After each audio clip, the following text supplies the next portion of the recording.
राम राम दोस्तों, ज्योतिष के इस खास कार्यक्रम में एक बार फिर से आपका स्वागत है। ये वीडियो मीन वालों के लिए विशेष है। 30 अक्टूबर 2023 को राहु केतु के राशि परिवर्तन का मीन वालों पर क्या प्रभाव पड़ेगा, इसकी बात इस वीडियो में हम करेंगे। ये वीडियो मीन लगन और मीन राशि दोनों के लिए ही महत्वपूर्ण है। जिनकी चंद्र राशि मीन है, यानी कि लगन कुंडली में चंद्रमा मीन राशि में है, वो इस राहु केतु के परिवर्तन के प्रभाव को ज्यादा गहराई से महसूस कर पाएंगे, क्योंकि राहु और केतु चंद्रमा के ही नोड्स होते हैं। North node of moon Rahu होता है, south node of moon Ketu होता है।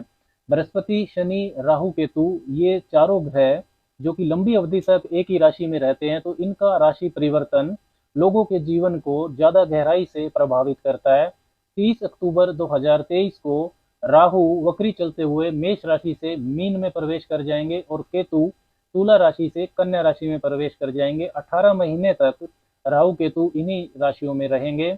29 मई 2025 तक यही संचरण करेंगे। वो मीन वाले लोग जिनको राहु और केतु की महादशा या अंतरदशा चल रही है, उनके ऊपर राहु केतु के इस राशि परिवर्तन का अधिकतम प्रभाव पड़ेगा। इसके अलावा जिन मीन वालों की कुंडली में राहु और केतु मजबूत स्थिति में है, वो भी इस गोचर के प्रभाव को गहराई से महसूस कर पाएंगे। जिनकी कुंडली में राहु केतु ठीक स्थिति में है या कमजोर स्थिति में है, उनको ये गोचर फल ठीक ठाक ही महसूस होगा। 12 अप्रैल 2022 से ही राहु आपके दूसरे भाव में मीन राशि में संचरण कर रहे थे, जिसके इतने अच्छे परिणाम आपको नहीं मिल रहे थे। नकारात्मक परिणामों में ज्यादा वृद्धि अप्रैल 2023 के बृहस्पति गोचर ने भी कर दी। जब बृहस्पति ने आपके दूसरे भाव में प्रवेश किया, तो चंडाल दोष का निर्माण आपके दूसरे भाव में हो गया। दूसरा भाव होता है आपकी धन की बचत का, वेल्थ एकोमुलेशन, आपका बैंक अकाउंट। इसके अलावा वाणी यानी कि quality of your sound tone, भोजन, परिवार, कुटुंब का सहयोग, पारिवारिक मान्यताएं, ये सब दूसरे भाव से देखा जाता है। तो इस चंडाल दोष की वजह से आप धन की बचत नहीं कर पा रहे थे, अचानक धन आने से आपको नुकसान हो रहा था, पैसा अगर फंसा हुआ था तो वो निकल नहीं रहा था। सबसे नकारात्मक परिणाम था कि वाणी में कटुता का आ जाना, झूठ बोलना, ये बढ़ गया था। आपके व्यवहार इससे खराब हो रहा था, और व्यवहार खराब होने की वजह से कैरियर पर भी आपको असर दिखाई दे रहा था, क्योंकि राहु की नीच नौवीं दृष्टि आपके कैरियर भाव यानी कि 10वें भाव पर जा रही थी। तो कैरियर में, रोजगार में आपके उतार चढ़ाव इसकी वजह से हो रहा था, क्योंकि व्यवहार आपका खराब हो रहा था। सीनियर से रिलेशन आपके खराब हो रहे थे। जो मीन वाले वाणी से जुड़े व्यवसायों में है, बैंकिंग में है या बौद्धिक क्षेत्रों में है, उनको नुकसान भी हो रहा था। फैमिली बिजनेस से अगर जुड़े हैं जो मीन वाले, उनको भी बहुत एडजस्टमेंट करने में परेशानी हो रही थी। कुटुंब परिवार से सेपरेशन के योग बन रहे थे, संबंध खराब हो रहे थे परिवार वालों से। इसी चंडाल दोष की जो पांचवी दृष्टि है, वो आपके छठे भाव पर जा रही थी, तो कर्जे के लेन देन में आपको परेशानी हो रही थी। जो कर्जा लिया हुआ था उसको चुकाने में परेशानी हो रही थी। कोर्ट कचहरी के जो विवाद थे जिन मीन वालों के, वो लंबे खिंच रहे थे। शत्रु आपको हानि पहुंचा रहे थे। ननियाल पक्ष से भी जो संबंध सहयोग है वो खराब हो रहा था। अष्टम भाव में आपके केतु चल रहे थे, तो ससुराल पक्ष से भी आपके संबंध खराब चल रहे थे। पैतृक संपत्ति पाने में भी परेशानी हो रही थी। लेकिन अब 30 अक्टूबर 2023 को ये चंडाल दोष भंग हो जाएगा। राहु आपके दूसरे भाव से निकलकर पहले भाव में मीन राशि में ही प्रवेश कर जाएंगे और केतु सप्तम भाव में आ जाएंगे, कन्या राशि में।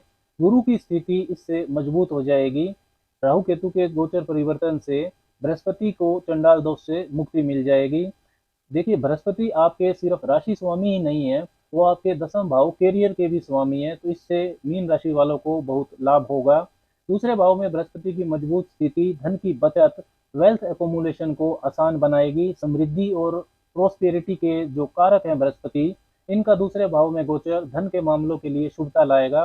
फंसा हुआ धन आपका निकलना शुरू हो जाएगा। कुटुंब से, घर परिवार के लोगों से सहयोग जो है वो भी आपको अच्छा मिलेगा। इसके बाद वाणी में आपकी बुद्धिमत्ता का समावेश हो जाएगा। बृहस्पति की नौवीं सबग्रही दृष्टि दसम भाव पर जाएगी, जिससे मनचाहा स्थानांतरण पाने में आपको सफलता मिलेगी। कैरियर की बाधाएं दूर होगी। सीनियर्स बॉसेस के साथ रिश्तों में सुधार होगा।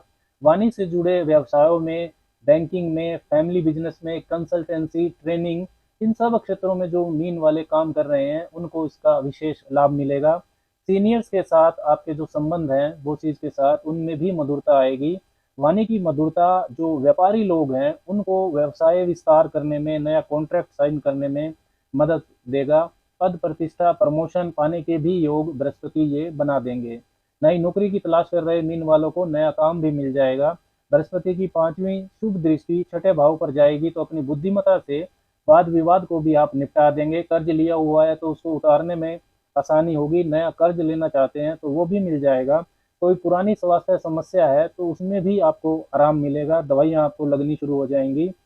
सातवीं दृष्टि अष्टम भाव पर जाएगी बृहस्पति देव की, तो जो पैतृक संपत्ति विवाद है उसको बुजुर्गों की सहायता से अब आप हल कर लेंगे।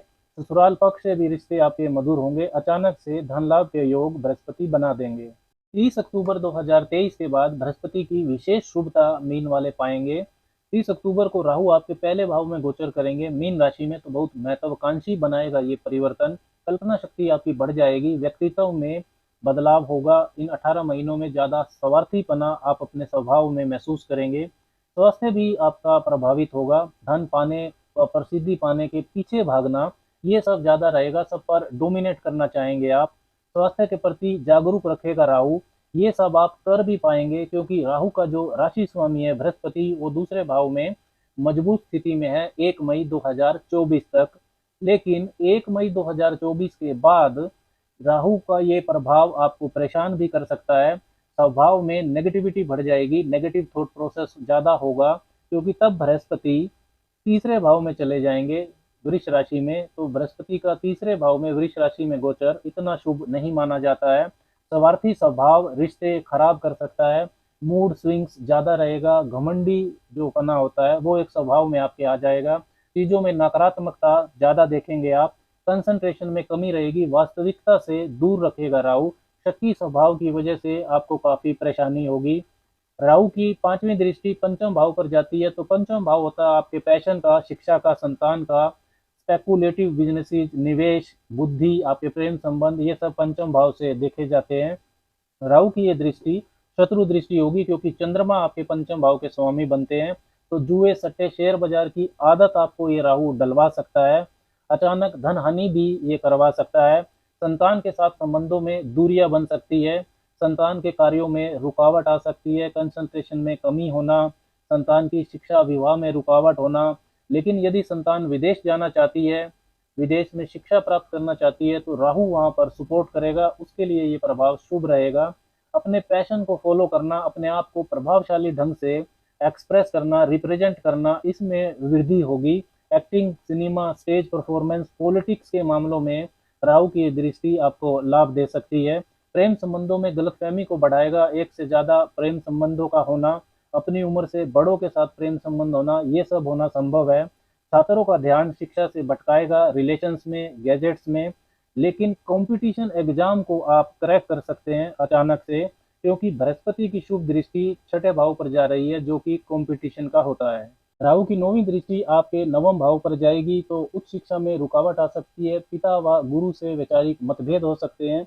विदेश से शिक्षा प्राप्ति का जो मामला है उसमें राहु का प्रभाव शुभ रहेगा, लेकिन धर्म में आपकी आस्था कम होगी। लंबी यात्रा का योग भी राहु आप वहाँ पर बनाएगा अपने प्रभाव से, लेकिन आप उस यात्रा को जज कर लीजिएगा कि वो कितनी लाभदायक है। केतु आपके सप्तम भाव में गोचर करेंगे कन्या राशि में, तो अलगाववादी ग्रह केतु का सप्तम भाव में गोचर व्यापारिक साझेदारियों और वैवाहिक जीवन पर शुभ प्रभाव नहीं डालेगा। अचानक से व्यापारिक साझेदारी आपकी टूट सकती है, वाद विवाद हो सकते हैं पार्टनर से। पार्टनर की आलोचना सोच समझ कर करें। व्यापार का फैलाव यदि आप विदेश में करना चाहते हैं तो कर पाएंगे। वैवाहिक जीवन में वैचारिक मतभेद आपके बढ़ेंगे, एक दूसरे से असंतुष्टि महसूस होगी। क्रिटिसिज्म को केतु रिश्तों में लेकर आ जाता है, एक दूसरे की कमियां ढूंढना, ये सब केतु का प्रभाव में रहेगा। जीवन साथी के स्वभाव में इंट्रोवर्डनेस, अंतर्मुखी व्यक्तित्व, ये गुण बढ़ेंगे। रिश्ते को संतुलित बनाने का प्रयास आपको करना होगा। जो मीन वाले विवाह करने का प्रयास कर रहे हैं तो उनका भी विवाह तय होने के बाद केतु के सप्तम भाव में गोचर से अचानक टूट सकता है। इस चीज का आपको ध्यान रखना होगा। राहु केतु की अशुभता को कम करने के लिए मीन वाले कुछ उपाय कर सकते हैं। भगवान शिव का मंत्र आपको जपना चाहिए, ओम नमो भगवते रुद्राय।